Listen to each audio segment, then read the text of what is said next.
Привет, с вами Вилсаком, мы на стенде Qualcomm, и здесь, конечно же, огромное количество всякого интересного. Есть и модельки на новых Snapdragon, и сети пятого поколения, VR, AI и так далее. Но мое внимание привлек вот этот автомобиль, который называется 5G Concept Car. И мне очень интересно узнать, что там внутри. Мы сейчас с вами это заценим, ну а также все-таки узнаем, что такое сети пятого поколения, насколько они быстрые и классные, и что нам ждать в ближайшем будущем. Поехали!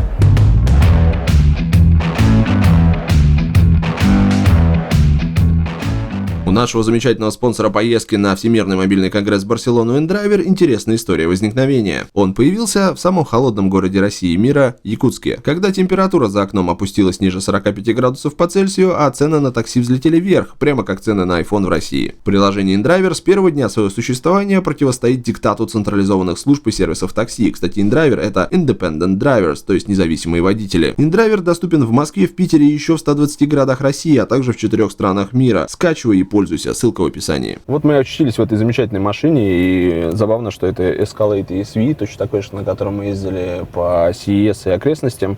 И в данном случае Qualcomm убрал здесь все, что было от Cadillac, и поставил свою систему. И здесь сразу несколько задействовано решений. Одно управляет непосредственно мультимедиа, вот этими экранами. Здесь используются две операционные системы. Вот здесь Android для интертеймента, а также сюда проведена сеть пятого поколения, 5G, которая позволяет загружать файлы очень быстро, очень красиво. Убрали зеркала, которые заменили камерами, и это, в общем-то, достаточно уже становится привычно, потому что это даже не концепт, который когда-то появится, это те решения, которые будут внедряться в современных автомобилях, наверное, в ближайшем будущем. И здесь нам просто показывают, как это можно использовать и насколько это удобнее. Сеть пятого поколения позволяет загружать файл где-то на 15 гигабайт за 20-30 секунд, все зависит от силы сигнала, и это, конечно, фантастика. Здесь есть возможность включить 360 обзор, потому что есть несколько камер, и вот так это выглядит, то есть это в реал-тайме происходит, несколько камер снимают то, что вокруг. У нас есть такая моделька автомобиля, и это, мы часто можем видеть некие подобные форматы, когда вид сверху, но здесь я могу просто покрутить машину и понять, что у меня находится под левым колесом и так далее. И на самом деле, выглядит очень-очень здорово. Я думаю, что вот примерно подобное очень хочется. И обратить внимание, не тормозит, потому что меня всегда поражало, что некоторые производители ставят достаточно, если не бюджетные, то устаревшие на момент выхода автомобиля решения, которые не тянут ту графику, которая есть. Здесь же вот у нас ничего не тормозит, все аккуратненько так отрисовывается. Вы спросите меня, зачем нужны сети пятого поколения? Вот, собственно, у нас 4 гигабита в секунду. Вот этот файл на 15 гигабайт, я нажимаю скачать, и смотрите, у нас 27 секунд занимает весь процесс. То есть я 15-гигабайтный видеофильм, я думаю, что туда и 4К совершенно спокойно поместится, качаю за 30 секунд. Вот, собственно, как это происходит. У меня есть видеофайл, я отправил его пассажиру, он сидит, смотрит фильм. То же самое можно делать с задними пассажирами. Они могут как самостоятельно управлять своими экранами, так и я отсюда могу оперировать всеми этими процессами. То есть вообще замечательно. Мне нравится сама идея того, что экраны не просто заменяют привычное взаимодействие с автомобилем, но и делают мою жизнь в этом плане проще и понятнее. Одна из особенностей вот этого 5G Concept Car — это то, что он общается с инфраструктурой вокруг себя, с другими автомобилями, знает, на какой дистанции они находятся и многое другое. А также вот пример: обычный светофор. Вы подъезжаете, если это знакомый перекресток, вы уже реально знаете, сколько держит красный, когда загорится желтый, уже можно с буксом уйти в отрыв. А здесь вам просто на экране выводится информация о том, что зеленый загорится через 30 секунд. Окей. Также он может знать, что, например, горит зеленый сигнал для пешеходов, вы включили поворотник, справа они где-то там переходят, а вам уже об этом сообщается, что типа, внимание, там могут быть пешеходы. Это на самом деле вот такие моменты, элементы, которые сильно упростят нашу с вами жизнь. Во-первых, потому что можно планировать то, что происходит вокруг, а во-вторых, все эти системы вспомогательные, они реально многое видят, то, что вы даже со своим обзором и зеркалами просто не можете разглядеть, как контроль слепых зон, например, да? Казалось бы, ездили сотню лет без этих новых классных функций, радаров и так далее. А внедрили, и это стало круто. Реально иногда машина вылетает из ниоткуда, а система позволяет тебе просто не поворачивать в тот момент, когда летит кто-то, на МКАДе перестраивается как молодец, и все, уже избежали аварии. Поэтому я очень сильно топлю за все вот эти технологии. Мне кажется, что они делают нашу жизнь проще, безопаснее, и это, круто, потому что это, опять же, не вопрос ближайшего будущего, через 10 лет когда-то внедрят. Эти решения уже доступны на рынке, и автопроизводители могут их внедрять в свои автомобили. То есть Snapdragon здесь эту машину машину поставил не для того, чтобы развлекать гостей выставки. Они здесь B2B занимаются и продают подобные вещи. Вот здесь ходят люди из Volkswagen Group, из какой-нибудь Hyundai и так далее. Они все это могут себе уже купить и ставить. Это, блин, офигенно круто, потому что реально, давайте отказываться от кнопок, но то, как это сейчас происходит, зачастую это все-таки сложно, да, тот же Velar, та же Tesla, экраны пока еще немножко сложновато воспринимать, но они научатся, они сделают классные интерфейсы, они сделают, чтобы это все супер быстро работало, и тогда начнется реальная нирвана. Зачем 5G в автомобиле и как технологии Qualcomm используются непосредственно вот в таком решении, мы с вами узнали. Ну а что вообще про 5G сети? Здесь огромное количество компаний, Cisco, Ericsson, Nokia, вот рядышком ZTE рассказывает про 5G Leading Innovations и так далее. Любая компания, более-менее крупная, идет в этот рынок, делает какие-то шаги, потому что там будущее, потому что там супер быстрые скорости, там просто какой-то ад сатана. Сегодня хороший LTE где-нибудь прямо, если вы на вышку сядете, выдаст вам 100, 200 мегабит. Знаете, сколько вам выдаст 5G? Мы с вами уже заценили 3-4 гигабита easy. Вы только представьте эти вообще цифры. 3 гигабита у вас скорость на телефоне мобильном. Можно 50 гигов фильм скачать, просто вообще не заметить.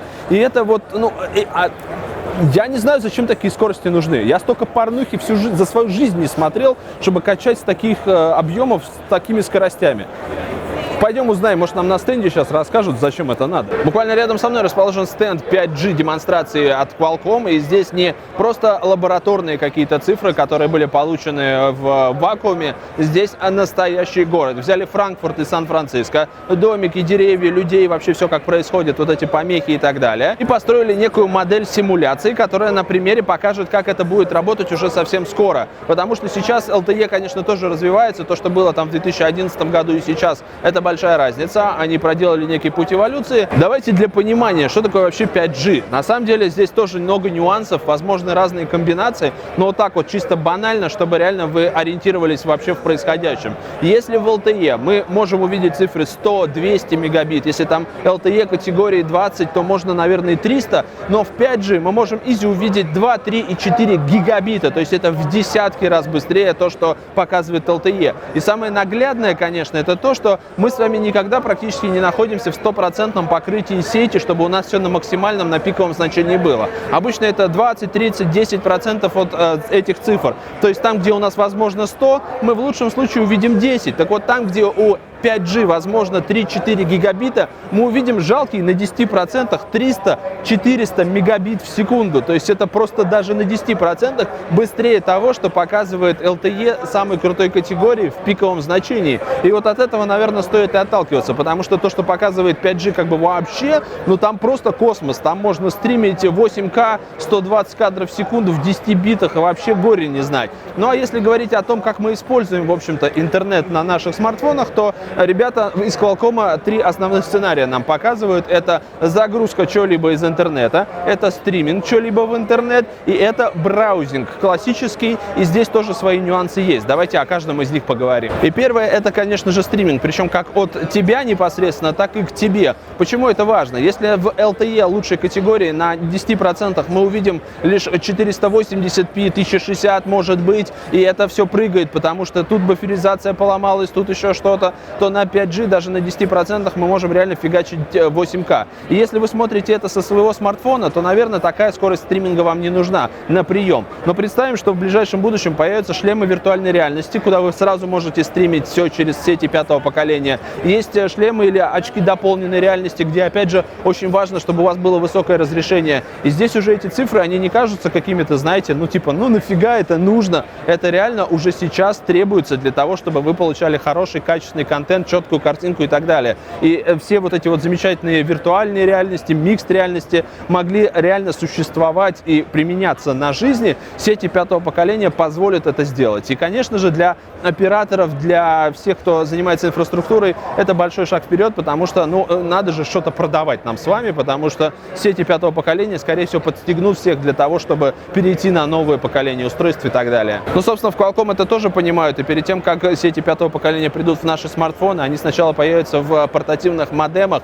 как, собственно, LTE приходил. Помните, были вот эти свисточки, замечательные модемчики с батареечками, и только через какое-то время все это непосредственно переместилось в смартфоны. Сейчас будет нечто подобное, и сети 5-го поколения будут доступны через вот такие вот устройства, а дальше мы с вами увидим это. Причем это, опять же, речь идет не о десятках лет. Сейчас уже, несмотря на то, что нету живой демонстрации, говорят о том, что там с 2019 года, может быть, уже появятся модемы, и дальше это только ускорится, и совсем скоро, через пару лет, мы получим 5G в своих iPhone 12 каких-нибудь.